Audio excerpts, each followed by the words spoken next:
अस्सलाम वालेकुम प्यारे दोस्तों अजमेर दुनिया भर में प्रसिद्ध ट्रैवल डेस्टिनेशन है। यहाँ स्थित सूफी संत ख्वाजा मोइनुद्दीन चिश्ती की दरगाह पर हर साल हजारों लोग दुआ करते हैं और अपने गमों को दूर करने आते हैं। सूफी संत 1192 में फारस से अजमेर आए और 1236 में यहाँ उनकी मृत्यु हो गई। उनकी कब्र सूफीवाद के सबसे महत्वपूर्ण धार्मिक स्थलों में से एक है। दोस्तों, भारत में ऐसे अनेक तीर्थ हैं जो सभी धर्मों के लिए आस्था का केंद्र हैं। ऐसा ही एक तीर्थ है अजमेर शरीफ। यहाँ ख्वाजा मोइनुद्दीन चिश्ती की दरगाह है। लोग यहाँ अत्यंत श्रद्धा के साथ मन्नत मांगने आते हैं और मुराद पूरी होने पर ख्वाजा साहिब का शुक्राना अदा करते हैं। अरावली की पहाड़ियों से घिरा अजमेर बहुत ही खूबसूरत जगह है। कहा जाता है कि मुगल बादशाह अकबर आगरा से 437 किलोमीटर पैदल ही चलकर ख्वाजा मोइनुद्दीन चिश्ती की दरगाह पर पुत्र प्राप्ति की कामना के लिए आया था। आज इस दर पर हर तबके के चेहरे दिखाई देते हैं, चाहे वो किसी भी धर्म का क्यों ना हो। यहाँ अक्सर बॉलीवुड स्टार्स अपने फिल्मों की सफलता के लिए दुआ मांगने आते हैं। दोस्तों, सैलाब की वजह से हिंदुस्तान के बहुत सारे इलाकों में पानी भर गया और लोगों के जान माल का काफी नुकसान हुआ। कुछ इलाकों की बिगड़ती हुई हालत को देखकर लोगों की आंखों में आंसू आ गए। लोग कश्तियों के जरिए एक जगह से दूसरी जगह जाने पर मजबूर हो गए। यह पानी जब अजमेर शरीफ दरगाह में पहुंचा तो हजरत ख्वाजा गरीब नवाब रहमतुल्लाहि अलैह का ऐसा करिश्मा दिखा कि वहां पर मौजूद सारे लोगों की आंखों में आंसू आ गए और मजार पर आए हर एक हिंदू भी अल्लाहू अकबर के नारे लगाने लगे। दोस्तों, गरीब नवाब की करामत ने हजारों हिंदुओं की जिंदगी बदल दी। कुदरत का यह करिश्मा अजमेर शरीफ की दरगाह में पेश आया। यह राजस्थान का एक बहुत बड़ा शहर है और इस शहर के मशहूर होने की वजह हजरत ख्वाजा मोइनुद्दीन चिश्ती की अजमेरी रहमतुल्लाहि अलैह है। एक वक्त था जब अजमेर में हिंदुओं का एक बहुत बड़ा मंदिर था और यह मंदिर सिर्फ राजा और रानियों की इबादत के लिए खास था और उस मंदिर के साथ ही एक तालाब भी था जिसको हम और आप आना सागर के नाम से जानते हैं और पहचानते हैं। हिंदू इस तालाब के पानी को बहुत ही ज्यादा पवित्र यानी पाक साफ मानते हैं। उनका मानना था कि जो भी इस तालाब में नहा लेगा उसके सारे गुनाह झड़ जाएंगे। कहते हैं कि इस मंदिर में रात को इतने चिराग जलते थे कि हर रात 3.5 मण तेल उस चिरागों में इस्तेमाल होता था। अगल बगल के देहाती इलाके मंदिर के नाम थे, यानी उन देहात की आमदनी मंदिर पर खर्च होती थी। उस मंदिर में हजारों लोग रहते थे जिनका काम आने वालों की सेवा और देखभाल करना था कि कौन सा खुदा बेटा देता है, कौन सा देवता सेहत और तंदुरुस्ती का मालिक है और किस मूर्ति की पूजा से दौलत की बारिश होती है।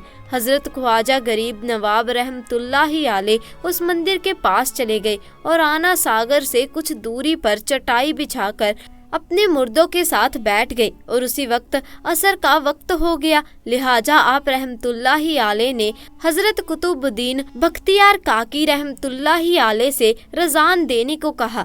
अजमेर में अल्लाह की वदानियत और मोहम्मद सल्लल्लाहु अलैहि वसल्लम की रिसलत का ये पहला इल्म था। वह लोग इस्लाम को नहीं जानते थे कि इस्लाम क्या है। चुनाचे अजान की आवाज़ सुनकर वो हैरान हो गए और अपने घर से निकल आए। सब मुसाफिरों ने आना सागर के पानी से वजू किया और नमाज पढ़ना शुरू किया। सब हिंदू हैरान रह गए कि सब भगवान तो अंदर हैं, तो फिर यह लोग किस भगवान को पुकार रहे हैं।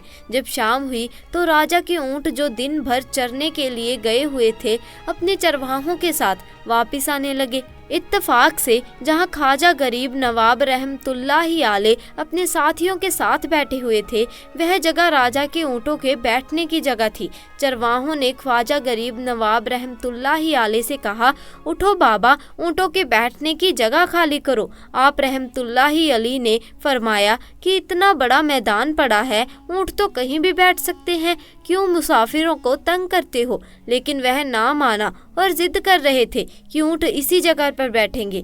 आखिर उन्होंने बहुत बदतमीजी से कहा कि ये राजा के ऊँटों के बैठने की जगह है और इधर राजा के ऊँट ही बैठेंगे, तुम लोग कहीं और डेरा लगाओ। आखिर आप रहमतुल्लाहि अलैह उठते हुए हजरत कुतुबुद्दीन बख्तियार काकी रहमतुल्लाहि अलैह से फरमाया, उठो कुतुबुद्दीन, यह कह रहे हैं कि ऊँटों के बैठने की जगह है, तो चलो ऊँट ही बैठ जाएंगे। ये कहकर आप रहमतुल्लाहि अलैह अपने साथियों के साथ वहाँ से उठ गए।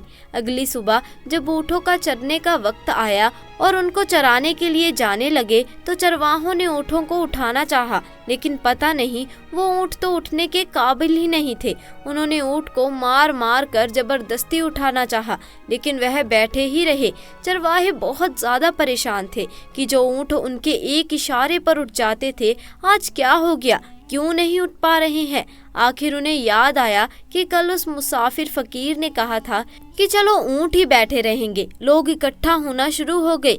कोई कह रहा था कि फकीर कोई काबिल जादूगर है और किसी ने कहा कि वह कोई भगवान का अवतार है। धीरे धीरे बात राजा तक पहुंच गई कि एक मुसाफिर फकीर ने राजा के ऊँटों पर जादू कर दिया है।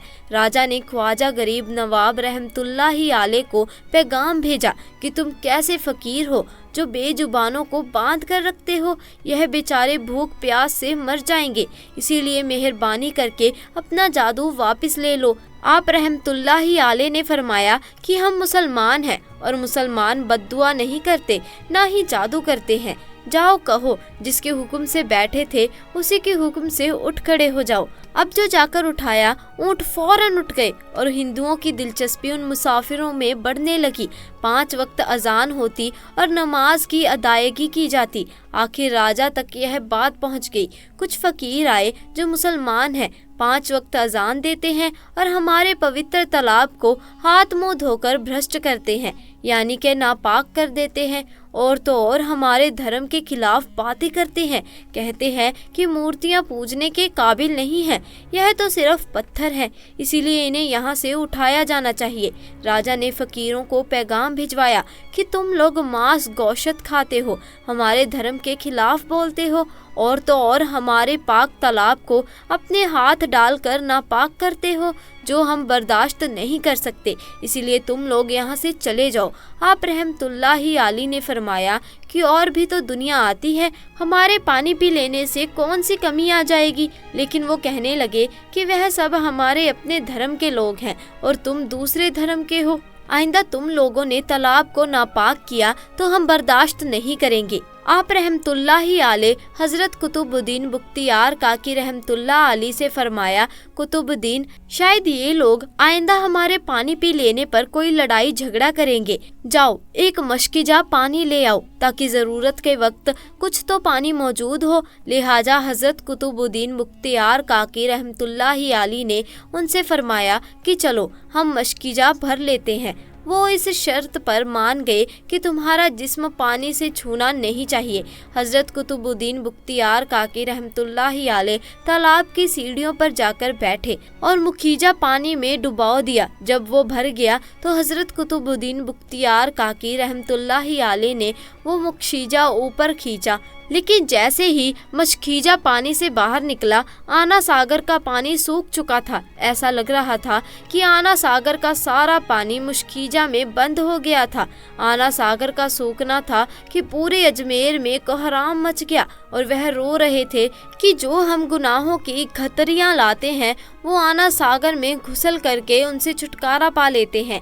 अब हम गुनाहों का बोझ लिए किधर जाएंगे। सारे इलाके में खबर फैल गई कि मुसाफिर फकीर ने जादू के जोर से आना सागर को सुखा दिया है। राजा ने जब यह सुना तो वह बहुत परेशान हो गया। उसने अपने वजीरों को बुलाया। सबने यही कहा कि फकीर या तो जादूगर है या फिर वाकई में कोई कामिल फकीर है। साथ ही वह परेशान हुए कि अजमेर की रौनक तो थी ही आना सागर के दम से, इसी की वजह से तो लोग दूर दूर से अजमेर आते थे और अपना ईमान ताजा करके लौटते थे। आना सागर के सूख जाने से हिंदू धर्म के प्रचार को बहुत बड़ा धक्का लगा था और यह बहुत ही हैरान करने वाली बात थी। आखिर तय किया गया कि फकीर से बात की जाए। आखिर वो चाहता क्या है? अगर उसकी कोई ज़रूरत खाने पीने की चीज़ है तो हम मान लेंगे, या फिर सब मर्द औरतों और बच्चे जाकर फकीर को मनाएंगे कि लोगों को परेशानी से बचा लीजिए और हम पर रहम कीजिए। हम पाप का बोझ उठाएं, किधर जाएं और कैसे सुकून पाए। यह काम ज़्यादा आसान था।